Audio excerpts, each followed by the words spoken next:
मसीह में आप सबको सलाम। खुदावंद आपको और आपके ख़ानदान को बरकत, सेहत और तंदुरुस्ती अता करे।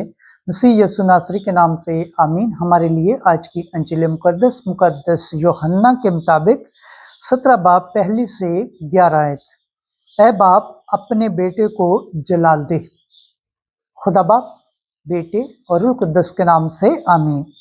उस वक्त यीशु ने अपनी आंखें आसमान की तरफ उठाकर कहा, ऐ बाप, वक्त आ पहुंचा है, अपने बेटे का जलाल जाहिर कर, ताकि तेरा बेटा तेरा जलाल जाहिर करे। चुनाचे तूने उसे हर बशर पर अख्तियार दिया है, ताकि उन सबको हमेशा की जिंदगी बख्शे जो तूने उसे दिए हैं। और हमेशा की जिंदगी ये है कि वो तुझे अकेले सच्चे खुदा और तेरे भेजे हुए यीशु मसीह को जाने। मैंने ज़मीन पर तेरा जलाल जाहिर किया है। मैंने वो काम अंजाम दिया जो तूने मुझे करने को दिया था। और अब ऐ बाप, तू मुझे अपने पास उस जलाल से जलाली बना दे जो मैं दुनिया की तकवीन से पेशतर तेरे साथ रखता था। मैंने तेरे नाम को उन आदमियों पर जाहिर किया है जो तूने दुनिया में से मुझे दिए हैं। वो तेरे थे और तूने उन्हें मुझे दिया, और उन्होंने तेरे कलाम पर अमल किया है।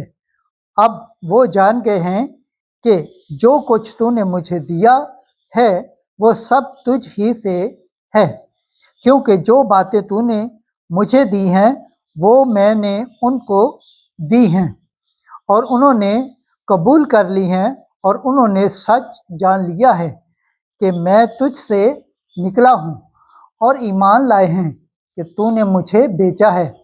मैं उनके लिए अर्ज करता हूँ, मैं दुनिया के लिए अर्ज नहीं करता, बल्कि उनके लिए अर्ज करता हूँ जो तूने मुझे दिए हैं, क्योंकि वो तेरे ही हैं, और जो कुछ मेरा है वो सब तेरा है, और जो तेरा है वो मेरा है, और इनसे मेरा जलाल जाहिर हुआ है।